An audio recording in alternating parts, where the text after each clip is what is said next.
In recent decades, there's also been a lot of growth in many global South countries, and this has resulted in a growing middle class and upper class that has increased capacity for charitable contributions, and there are increasing businesses that have corporate social responsibility goals. And you see that there are high numbers of giving, high rates of giving in China, Indonesia, Pakistan, Brazil, and Thailand. These are ranked amongst the highest in charitable giving. And I'm not even talking about the role of remittances. As many of you know, remittances play a critical part. And in fact, remittances combined are greater than all aid given by multilateral, bilateral, and foundations. So really, these are transfers of money that are critical to sustainable development that we are ignoring.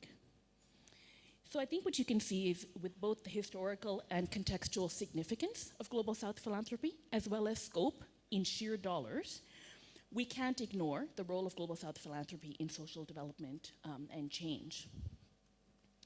And in fact, we are seeing more and more foundations and aid organizations rooted in the Global South. And proudly, the Elevate Children Funders Group has been making increasing efforts to integrate Global South foundations into our network for dialogue, learning, and collaboration.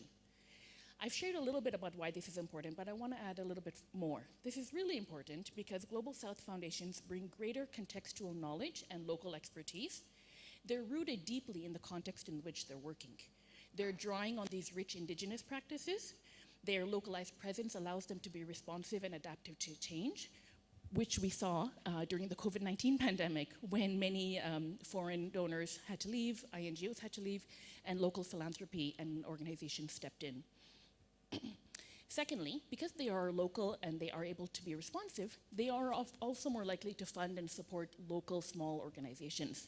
They're able to identify projects with dynamic leaders that are really responding to the current issues in their communities. Unlike Global North funders who tend to rely on established international donors that may not have the same rootedness in the community. Third, as a sector, we all know that we're more effective when we collaborate, and we saw an example from the exercise that we just did. And so by working together, learning from each other, and working in collaboration towards shared goals, we can take our complementary strengths. For example, Global North funders may have greater global influence in maybe some of the spaces like the GPE or with the World Bank. And then you have Global South foundations that have more operational and nuanced understanding. And by bringing those strengths together, we can actually be more effective. And finally, I would say that funder networks like the ECFG can be a really important space for South-South learning and collaboration. As we move away from Global North dominance and we try to decolonize the sector, it becomes more and more important to create space for that South-South learning and collaboration.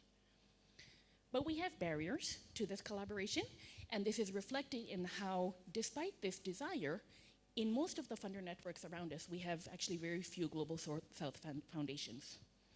So first, there are the inherent power dynamics. As I shared, Global North foundations holding more wealth, more global influence, and often, frankly, not caring about or seeing the importance of collaborating with Global South philanthropy. Secondly, because most of these networks are dominated by Global North funders, their notions of what a funder is and how it operates are also dominated by these Western Eurocentric lenses. For example, in the Global North, we normally think of a foundation as focused primarily on grant making, not on operations. And this is sometimes reflected in the membership criteria of our networks.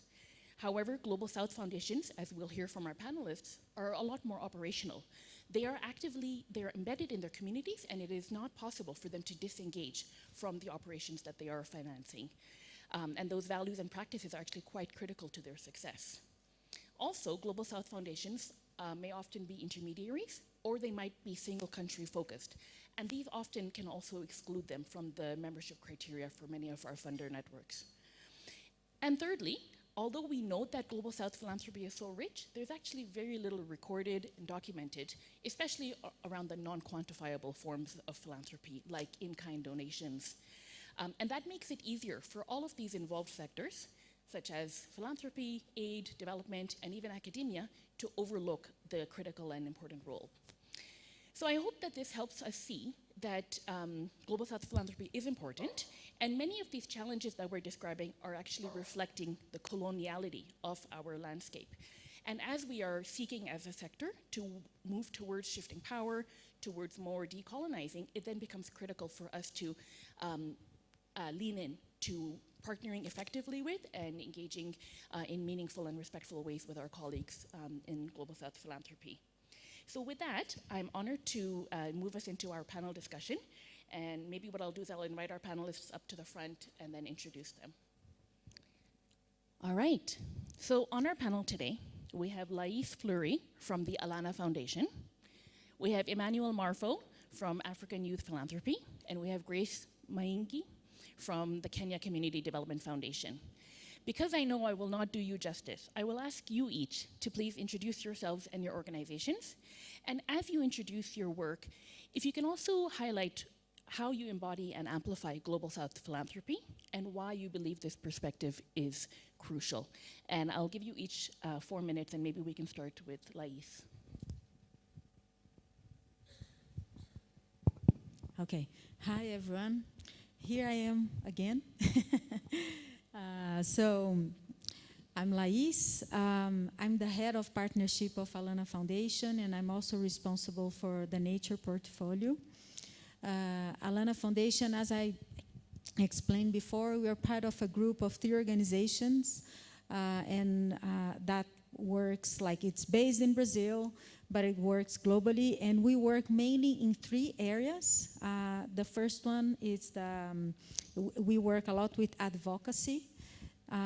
We also work a lot with communication, because we understand that it's really important to have a very powerful communication to be able to do an effective advocacy. And also we try to bring a lot of innovation as well. And Alana tried to focus in 3 main areas. One is nature, the second one is social equality, and the third one is the digital environment.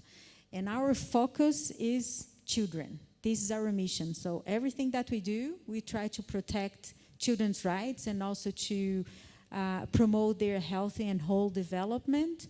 And also there are some strategies that we take on that we not necessarily children are involved, but we understand that we are creating a better world for them to live in. I think there are some aspects that the way that we do philanthropy that I would like to share that I think already answers why we understand like the Global South philanthropy is so important. I think the first one is we understand that there is it's a way when we bring and we try to leverage the philanthropy, the Global South philanthropy agenda, it's a way to bring more like a balance at global agenda, because the philanthropy is very much focused on the North, the Global North, not a lot in the Global South, so we try to leverage this agenda quite a lot. Alana also likes, we are a familiar, like a familiar organization. We're not very structured. We don't have a board, for example. It's just like a couple of brothers that they founded Alana. They are very young. They are my age. I'm 50. They are 51. And what is very interesting is that they want to invest. They want to invest their money and their efforts in areas and fields that not necessarily they're going to see the result right now. So they like to take risk a lot. So wherever like everybody's not investing very much in that issue or in that way, that's where they really want to put their money on. One example of that, I'm trying to give some examples so then you can understand a little bit how we work. For example, one of our initiatives is the X Prize Rainforest.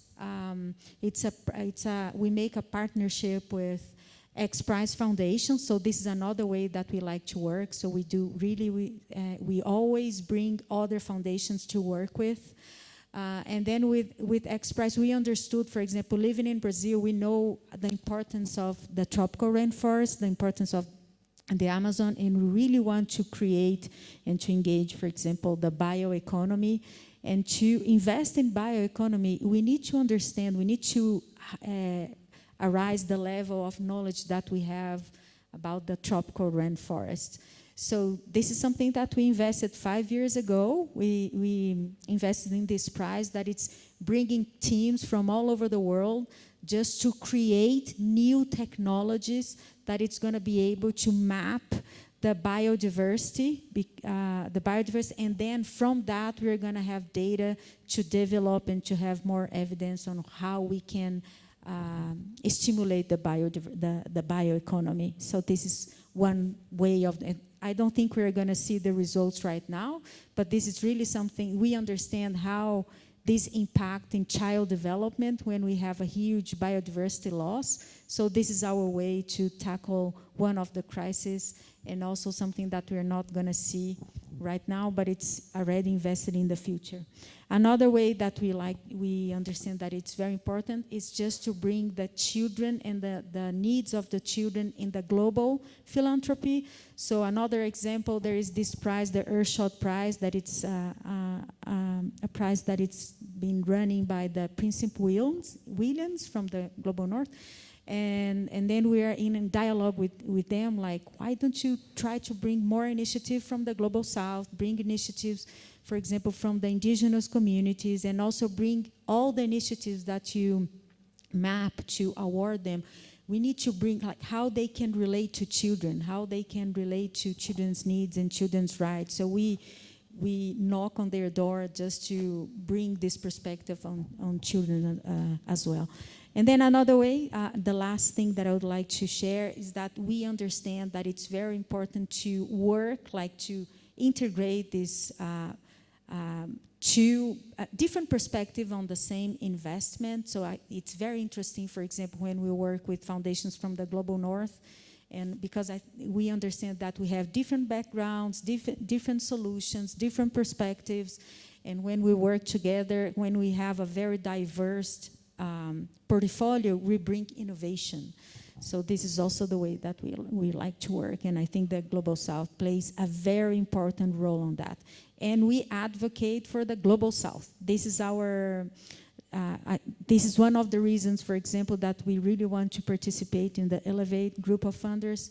And usually when we also be part of like different coalitions, our commitment, as I shared before in our strategy with the children's rights, is always to advocate from children from the Global South, like their special needs. We understand that we have different contexts, different challenges, but also different opportunities and different ways of doing things. And we always bring the Global South perspective. Thank you.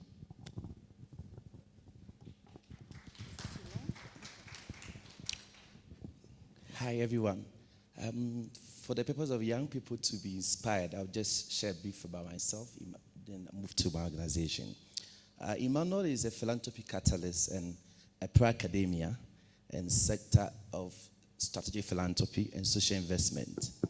And so over the years, been facilitating young philanthropists engagement and capacity building for young people, focusing on sustainability for young people.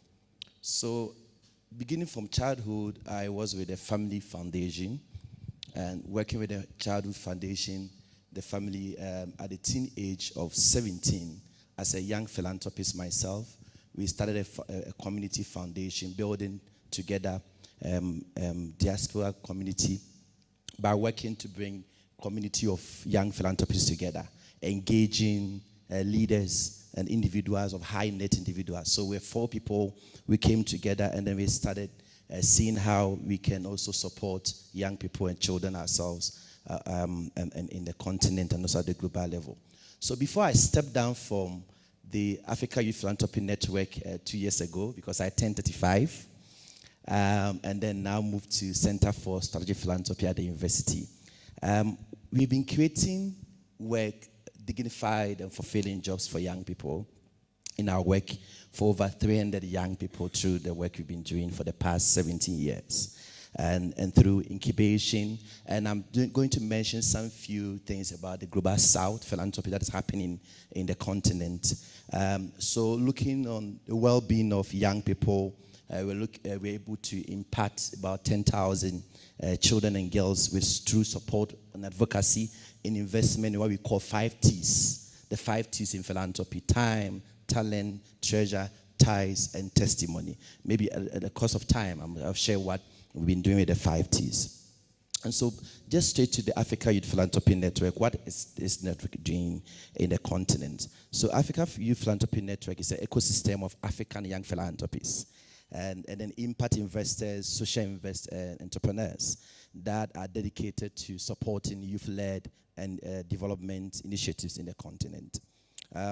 For over the years, we've been working towards building an innovative and vibrant youth philanthropy community to influence agenda on youth giving and also support the ecosystem. And for last year, January 3rd, 2023, the Africa Youth Philanthropy Network collaborated with some global organization, Global Youth Giving Tuesday, and mobilized over 100 young philanthropists from 41 countries. And then we gave towards supporting our own youth-led organization that are addressing SDGs, including issues affecting children and youth. And so this shares a narrative of how the philanthropy from the global south is also emerging in working towards some of the things we discussed. And so AYPN focus on grant making, capacity building, networking and youth convening, policy advocacy, and then now I work with CAPSI and CAPSI now, research and knowledge building. And so I wouldn't mention I wouldn't go on without talking about innovation and technology, which is now another key thing that AYPN is also championing. I'll just move straight forward to subsea a bit and end my conversation there. So AYPN is working on sub-regions. In East Africa, we are working with EAPN, East Africa Philanthropy Network, and it's part of the conversation how we want to deepen our work with young people in the continent. And also in Southern Africa, also our relation with CAPSI, and in West Africa with SEPSI, and also we have Star Ghana and then WASI or other organizations there. But the secretariat is hosted now with SEPSI, where I'm currently the director. So what is SEPSI doing in the continent right now? So SEPSI is serving as a knowledge hub and a platform for co-creation and also a catalyst for innovation and sustainability in philanthropy. We are seeing, we have 4 units. The first one is education and learning, where we are championing and supporting young people to advance in master's degree in philanthropy and social investment. And also we have the innovation and incubation hub, where the focus is looking at supporting innovations and incubating startups, including children organizations, youth organizations, to scale them up. And we now also have the research and publication unit, which is focusing on, I think that one of the key things is data is basing when it comes to, if you want to search for youth philanthropy or anything. So we are doing a research with East Africa Philanthropy Network to understand the landscape of youth philanthropy in the continent. And the final one is about building and supporting networks and convening events. And so I think for SEPSI, we have identified, which I'll be sharing some of them, another opportunity for philanthropy in the continent, which is faith-based philanthropy. So we are trying to harness how faith-based organizations can support children and youth with the resources available in the continent. I want to say that the work has been more collaborative in agenda, trying to see where the gaps are, and then forming that strong connection with existing platforms, amplifying their voice and working with them to actually see how the dots are connected to address issues about the youth and children. Thank you.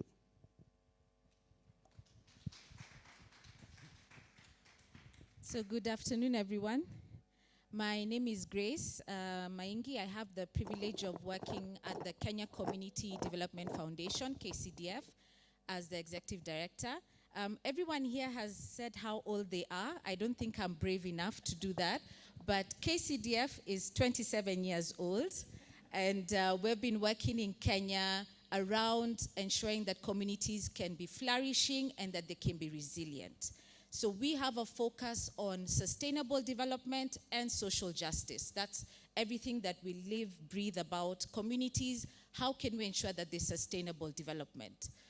With regards to the question that you asked, in terms of how do we embody Global South philanthropy, as I said, one of our key aspects is how can we ensure that the communities that we work with are sustainable.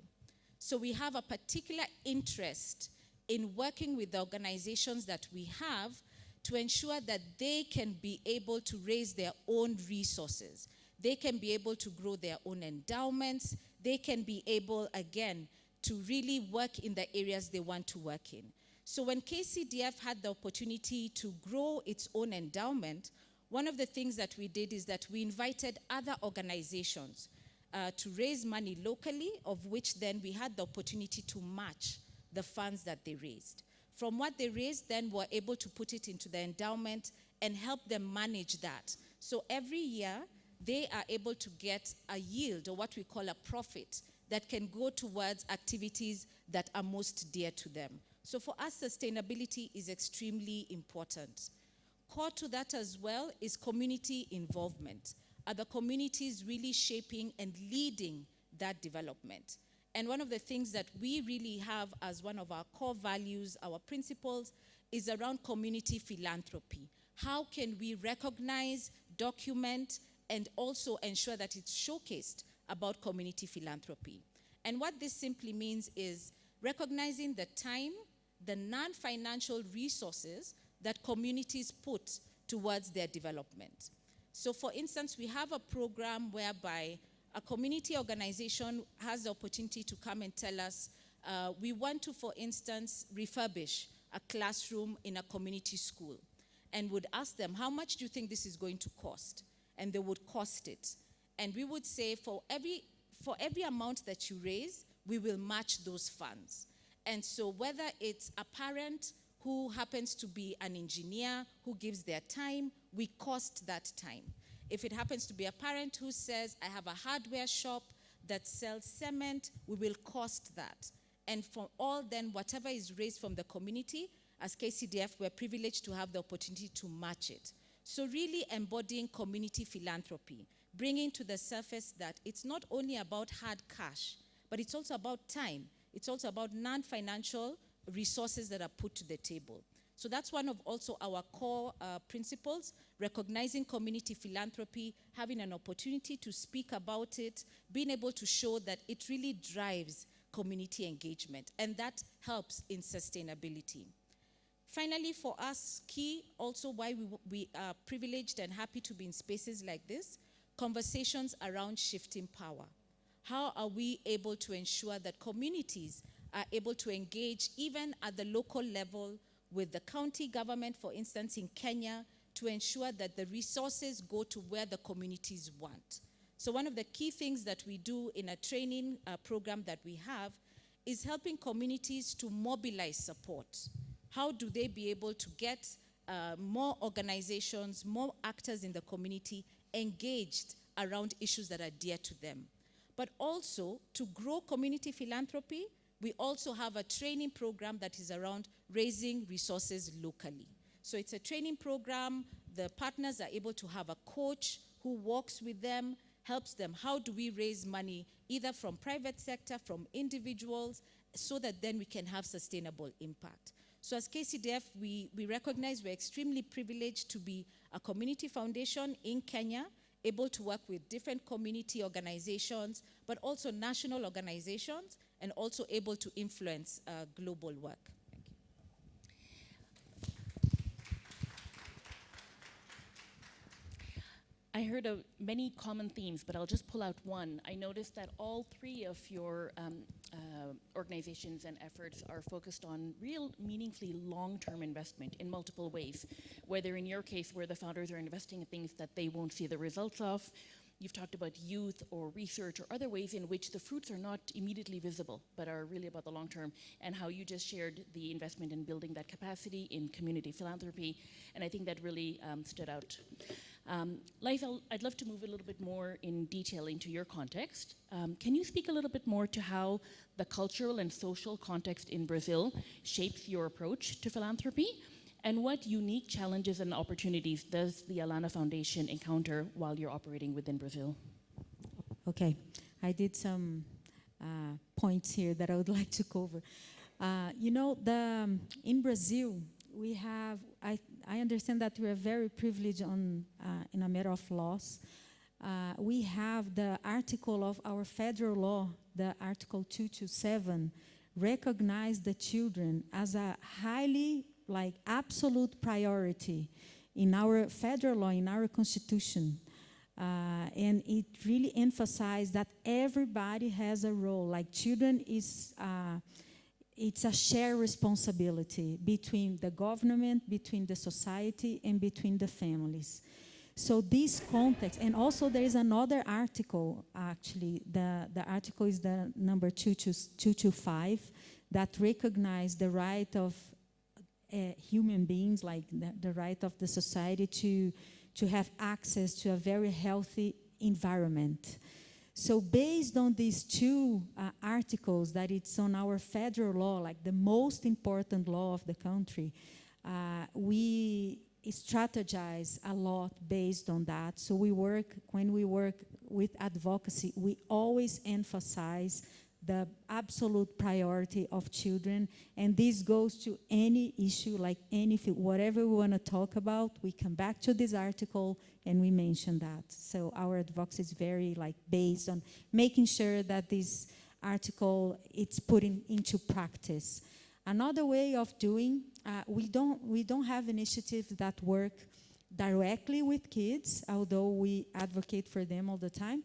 But I think this example here of bringing Lova to share the panel with me, always have and give opportunity for the youth and for the children to have their place to share their concerns and to share their perspective. So this is another way that we like to ask. In Brazil, it's a very complex, we have a very complex social inequality, unfortunately, and I think this also shapes a lot the strategy that we draw, the priorities. So as I mentioned before, for example, now we are working heavily with the state of Rio Grande do Sul. It's something that, of course, it was not planned in our year to do that, but we pretty much put this a high priority of our work because we understand that this needs to be addressed right now. So I think just to navigate, and also depending on the government that we have, for example, the last government that we had was not open at all for environmental issues. Actually, it was acting a lot in favor of the deforestation of the Amazon, not in favor, it was actually against indigenous rights.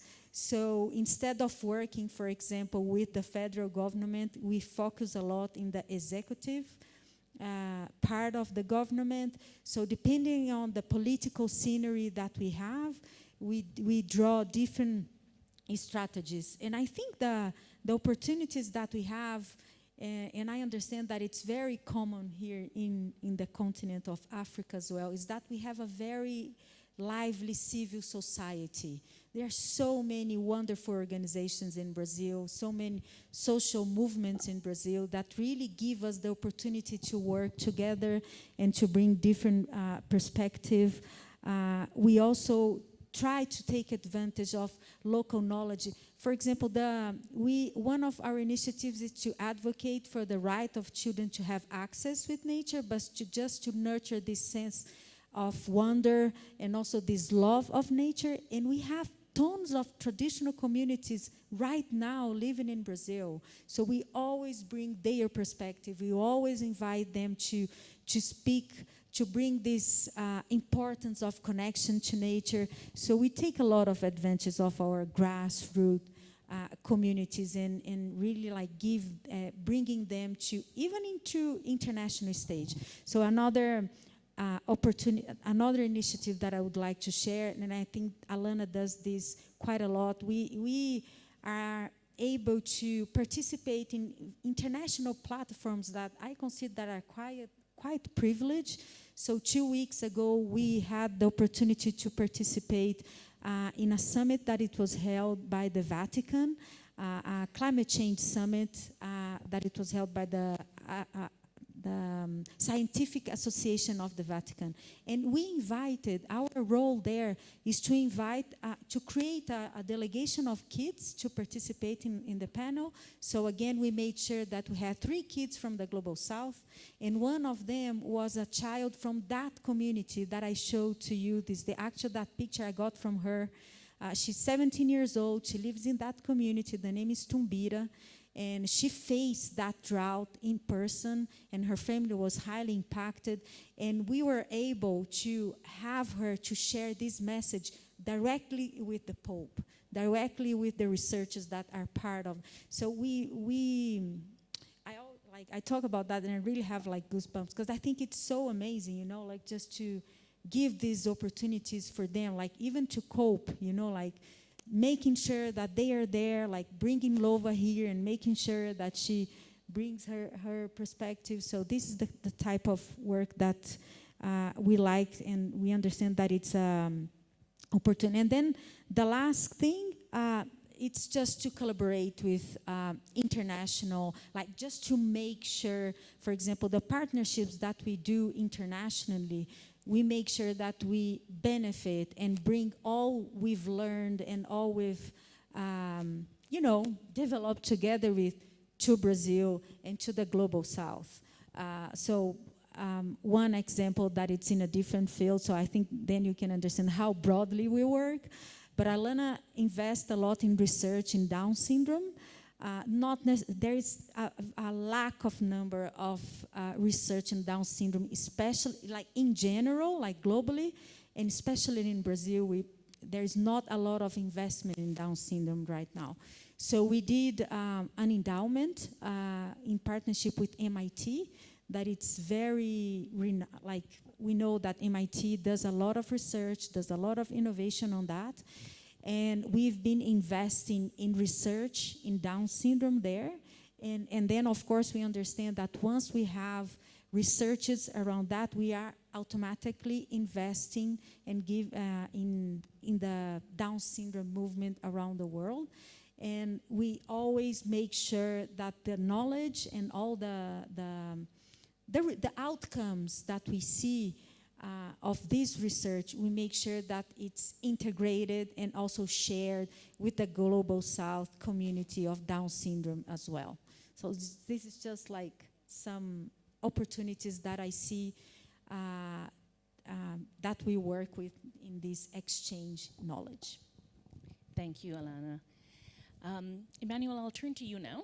Can you share from your perspective what are some of the really innovative and promising trends that you're seeing in African philanthropy, and especially in youth philanthropy across Africa? And how are these approaches addressing the unique challenges and opportunities within the continent? Thank you so much. I believe from yesterday, 2 days till now, there have been some perspectives, some of the trends I've been seeing, being shared. I'll focus on a few of them. So there are various trends of philanthropy happening among youth, but there are some key ones among young people in Africa. One is the rise of technology innovations in philanthropy. And so the trend of innovation is so important for young people to address complex issues about water, sanitation, and environment. And so that is one I want to mention. The second one is about youth philanthropy for dignified jobs for young people. And so there's that conversation around fulfilling and dignified jobs, how young people, through philanthropy, also creating jobs. And the Gaddef International case is an example for the past 17 years that is focusing on building that ecosystem for young people. There's also an increased focus on data and evidence-based decision-making in philanthropy. So as the sector matures, there's a need to use data and evidence information to inform decision-making, to demonstrate the impact of philanthropy in the ecosystem, especially among young people, where the young person is supposed to tell a story of what they are doing through the data information. I also want to touch on the rise of digital platforms for fundraising. So the use of mobile phone. About a month ago, there was an issue in Ghana where a young person, through just a WhatsApp page, raised over $2,000 just within a second. it's I would say a basic child, a student in a senior high school, a basic school. So the money is small, but the concept of using digital mechanism and also there are also the development of digital platforms for people to give, where now young people can post their initiatives there as part of the youth-led community foundation KCDF also talked about. And so I think we are looking at this real time of update on giving through these platforms. There's an increased focus on gender equality as well, where this key trend is among the women philanthropy. Now there's a conversation of women in philanthropy, women rights, where we need to deepen and empower young girls and women in the philanthropy ecosystem. And interestingly, which I'm sure some of you have seen happening, especially in West Africa, is a rise of celebrity and media philanthropy. About a month ago, there was a flood issue in one of the regions in Ghana, and a celebrity who won an award through beauty pageant was on one TV station. Within 2 hours, was able to raise funds to actually support some of these people who were displaced, and especially the flood affecting children. So there's this rise of celebrating in media philanthropy, those in sports, celebrating in sports, and all those in arts and tourism, also mobilizing funding for the work ongoing in children and youth. I also want to talk about the faith-based organization philanthropy. I think that's where I also did mention about what SEPSI is working on. And so there's a report by CAF in 2020 that apart from the motivation behind giving, the impact, faith is the second motivation why people give in the continent. And so among young people in the diaspora, they give back to the community based on their religious faith they have. So how do we harness that? So there's also the rise in that, and a research fellow by a young guy called Edward in London School of Economics also underscored that members of young people in the diaspora are giving towards these organizations. And I think it's one of the key ones I also mentioned, that diaspora giving along with faith-based organization philanthropy. I want to just mention 3 more, and then I'll end. I've already talked about the diaspora, but there's this rise of CSR through WASH, arts, and culture. So there are 4 companies within our membership, young people who are running social enterprise. And when you buy their water, the water donation, a percentage goes to support issues affecting children. So that is true social enterprise, but they are working as using that as a CSR and also engaging with companies as well. There is also the rise of alumni giving. So the alumni, we have the old students of a certain school, scholarship beneficiaries, community indigenous homecoming. So somebody leaves a community about 20, 50 years and comes back, and they come together as alumni and they give towards, apart from the school or beneficiary. So this also increasing in the continent as well. And some key practices on that is the collaborative philanthropy among young people. Young people are ready to work together. And you can see that co-creation using design thinking, the rise of hubs in Africa, especially in West Africa, in Nigeria, ecosystem, is because of that willingness to work together, to collaborate, to solve problems together, and create lasting solutions. And finally, about the rise of high net young givers in the continent. And somebody will be aware. So when I, as a young person, when parents taught us how to give, we also decided to reach out to, sometimes it's difficult for people to show that they are coming from a rich background. But we decided through the network to reach some people who are individuals, they don't want their face to be shown. But now it's also in the rise. And then we are also identifying people who are also giving as young people, the high net individuals, establishing schools. So it's a way of establishing school where people go to school freely without paying fees. Some also using their estates, they build houses, and the percentage from their estate also goes to support some of this education. And the final one is the family inheritance. Some inherit certain things from the family, and they say that, yes, I'm going to use that a percentage to support something, a STEM program for children or for youth, and then also to address issues that affect their local communities. So these are some of the trends in Africa philanthropy that I want to mention. Thank you. That was really rich feedback. Grace, I'll turn to you. Can you share some insights into the innovative ways people are giving in Kenya, particularly in relation to philanthropic support for the Kenya Community Development Foundation? And also if you can share the unique challenges and opportunities KCDF encounters operating within Kenya. Thank you so much. I think he's covered quite a number of them. The growth that we have seen even within our country, in Africa, around the use of money transfer, mobile money transfer, that's big in terms of the ability to very quickly, through technology, WhatsApp, saying there's this issue, we need to raise X, and money being collected in real time. That's, I think, a big game changer. I think other innovative ways that we've seen is, for us, like I mentioned earlier, the importance of not only looking at cash, but also the in-kind, the time that people give. Kenya has been ranked through the World Giving Index third because of the high amount in terms of giving, because of the high amount of spirit of volunteering that Kenyans have and giving their time and helping a stranger. I think being able to capitalize on that, not only just the hard cash, but also recognizing that. There are other ways that people give to us, like he's mentioned. There are individuals who will come to us and say, we want to start a legacy fund. So we try as much as possible to make it very easy for them. They want to have, in memory of a loved one, money put aside to go towards a community. We try as much as possible then to play that role of facilitating them being able to impact at the community level. The challenges are there, but one also big opportunity that we have more recently in Kenya is with the operationalization of our Public Benefits Organization Act. Now, this was an act that we developed in 2013, but it's only on the 14th of May that our president put it into force. So what it says is that for organizations that are working on public benefit items, they can be able to get a tax relief for individuals who give towards their work.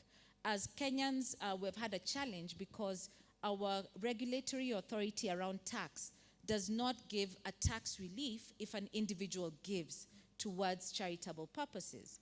And even if a corporate gives, it has to give to an organization that has a tax exemption.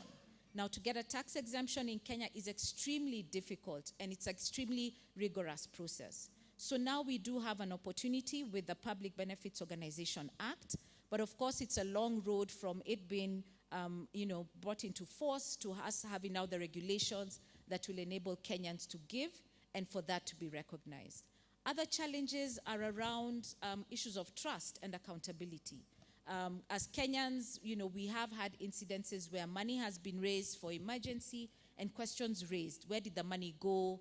Where is the impact around that? And how a number of organizations have attempted to go around this is to ensure that you do have a firm, an audit firm that is able to then show where did the money go, documenting that and speaking to it. So those are some of the ways that we're looking to address some of those challenges. But for us as KCDF, we see an opportunity in solidarity with the vibrant civil society organizations that we have in Kenya to now ensure that philanthropic support goes to addressing the systemic issues that we have. Let's stop dealing with addressing the symptoms. Let's go towards the real social justice issues and moving away from having a boxed approach that you only have to work in health and nothing else. But even from the conversations here over the last few days, the intersectionality of the issues we're facing. So how do we go to the root cause of those issues? But also help communities understand that the philanthropic support is not a replacement for government obligations. And so how do we ensure that citizens are holding government to account for the resources that they have? And how do we use the philanthropic support to help citizens to organize around those issues? For us, we see that as big opportunities for us to be able to really scale up in Kenya.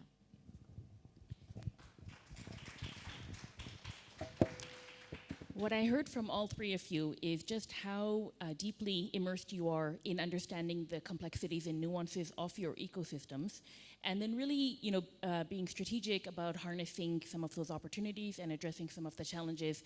And as you just shared, it's not about a single project here and there, which you might support, but it's really about what does it mean to have a long-term systemic approach to improving the outcomes. I'll move now to Grace and Lais. If you can share more, I know that your organizations have joined the ECFG, and I'd love for you to speak a little bit more about why you decided to join the ECFG and what are your hopes for future collaboration between the Global South and Global North in philanthropy, and any recommendations you have for all of our peers here with us today. Lais, would you like to go first? I'll let you know what you're going to do in Um, that fall. I think I would like also, I think the fact that we would like to, we are very honored to participate in the Elevate group of funders, is just this opportunity, to exchange, to share resources and to learn from other foundations. And we truly believe in Alana that when we do things together, the impact is way more stronger and goes even further. So for us, it's like an amazing platform just to get to know other organizations that also put children and youth at the center of the activities. So we are very grateful for this opportunity. And I think opportunities like the way that we should collaborate, my hope would be more like sharing resources, especially like Global North and Global South. I think the Global South has a lot of different ways of doing things. We have a lot of very interesting solutions, a lot of creativity, because not necessarily we have the resources, but we have amazing ways of doing things, like nature-based solutions and nature-based education, for example, is one of the examples that I could share. So I really would love to keep sharing resources between, I think, the foundation. And another, recommendations for peers, I would echo what you've just said, Grace, that let's try to tackle the root of the problems, not only working on the symptoms. And I think to tackle the root of the problem, it's super complex, because some of the problems, they are structural. So we need different strategies, we need different narratives, we need different backgrounds and skills. So the solution, I think the way to go, it's collaborating and working together and bringing diversity to bring innovation.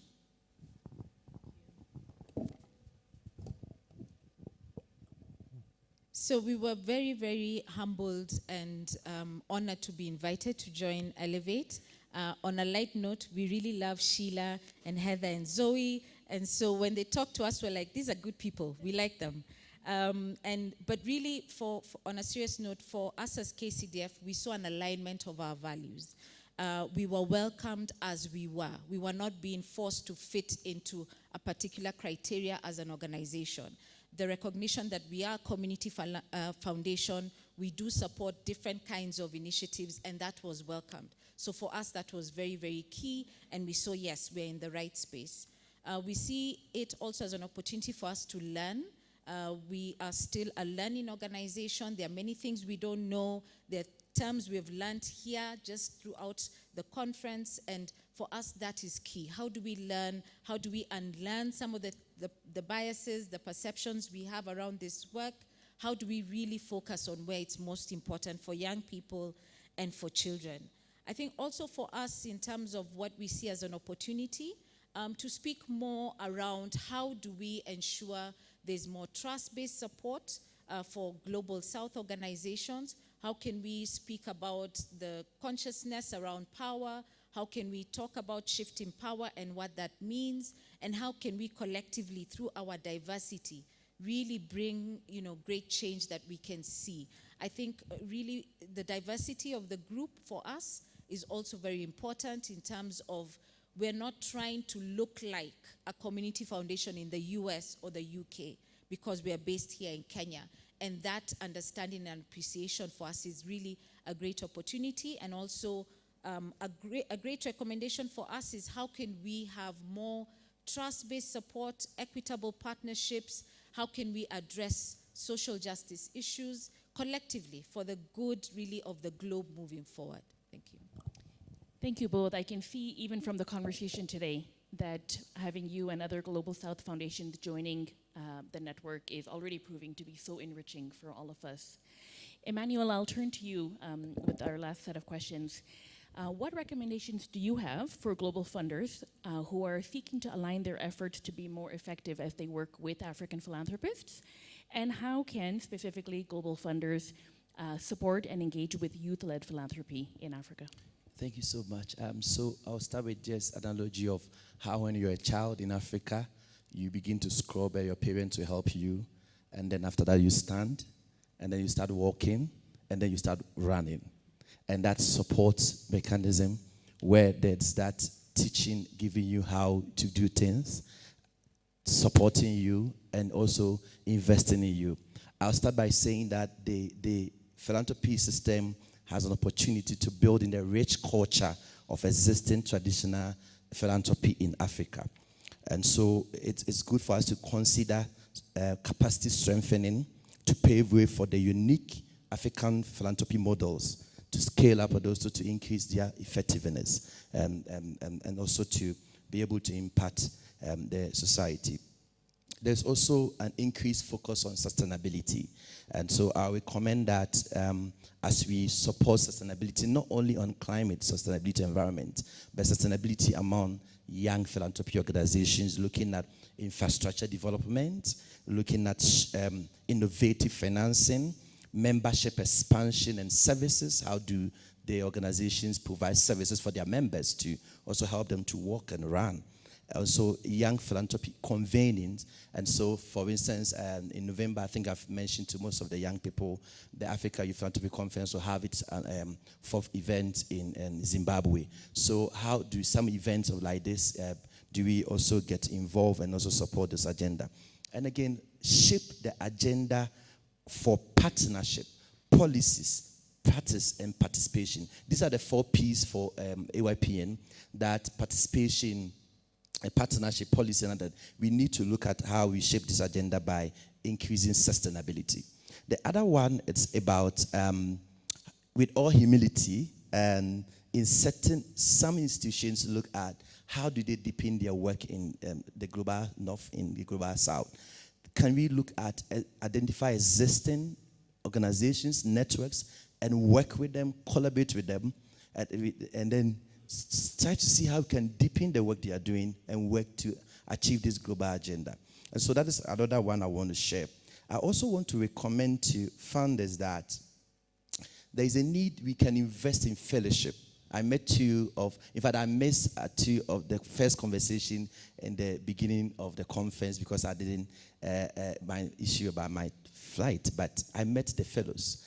And when SEPSI began to look at young researchers fellowship, where we want to get young people who can also be researching in philanthropy agenda, we saw that there's that agenda, that interest of young people, researchers who want to be. So I believe there are various fellowships in the continent addressing children. You can invest in them. Mentorships and scholarship to build the next generation of youth philanthropy. It's a scholarship by an individual from basic school to my university, my PhD. It's scholarship. Can we also provide that opportunity for others to get the knowledge and also build existing structures there? The other one I want to mention is about how do we support strategic partnership to unleash the power of young people to lead various campaigns. We are talking about decolonizing philanthropy, shift the power. We are also talking about making philanthropy feasible and even philanthropy transformation. You see, a young person uses just a phone to send information to about 1 million people, which we think can be done by young people. So I think that we need to change the narrative by the use of technology by young people and the media influencers. I asked somebody here today, and if you ask young people, how many influencers do they have or followers? There are many. Some have millions of followers following they have on various social media. So can we invest in that in the giving circles that is also working on?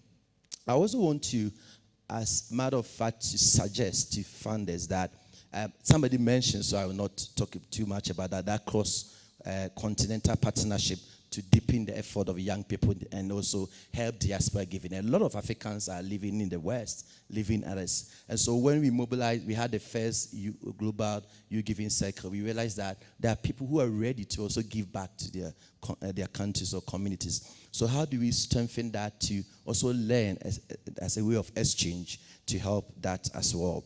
Can we also support institutional capacity of faith-based organizations to tap into their potentials to address young people, bringing them to the table? So conversations like this, they need to bring them onto the table. As we shift power, as we decolonize, they are also having resources. Can we bring them to the table to also transfer, especially whilst we create feasible funding for youth-led organizations in the continent? And last but one I'll talk about is supporting evidence-based and stakeholder engagement platforms that create enabling environment for young people. And so someone talked about legal registrations now. There are some countries that they are finding difficult to register. Do we still support some initiatives like that without saying that they have to be registered? So how do you also help advocacy too? And now in Ghana, mobile money is taxed. So it becomes a challenge. How do we support advocacy by young people to shift some of these conversations to engage with government, working with them together to address some of these barriers that support this innovative giving? And finally, I recommend that we support innovative philanthropy, looking at startups, social enterprises, social investment programs that are emerging in the continent, so that we can find some promising solutions that are addressing issues about children and young people, and also, for that matter, the communities they work. And I believe that once you begin to teach the young people, work with them, develop with them, fund with them, they can develop the future they want to see themselves. Thank you.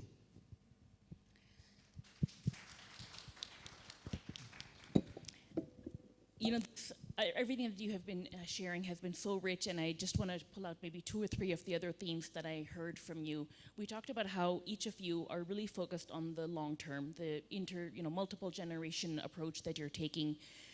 We talked about how you are each enmeshed and very aware of the nuances of the ecosystem, whether it is government policy or politics, whether it is civil society, whether it is youth and community philanthropy. I also heard a lot from each of you about how you are harnessing indigenous traditions, faith-based traditions, community philanthropy, and how you are each passionate about influencing the sector to be more effective in working in these diverse contexts. I think I know that we wanted to have Q&A, but I don't think we have any time for it. So I'm very sorry. I will invite everyone. Our panelists are brilliant, so please go into the Whova app, go into the session and go to the Q&A and add in your questions, and we will make sure to respond. But before we close, I just want to express sincere thanks to each of you for sharing your work, for sharing the crucial role that is played by different forms of Global South philanthropy, for helping us all broaden our perspective of what philanthropy, giving, and social development looks like in your context, and for really making it clear that North-South collaboration in philanthropy is not just important, but it's actually essential if we want to have a sector that is effective, ethical, and actually resulting in sustainable change. Thank you all for being here, and I will hand it back to our facilitator. Let's appreciate them. Thank you so much for that very amazing, knowledgeable session.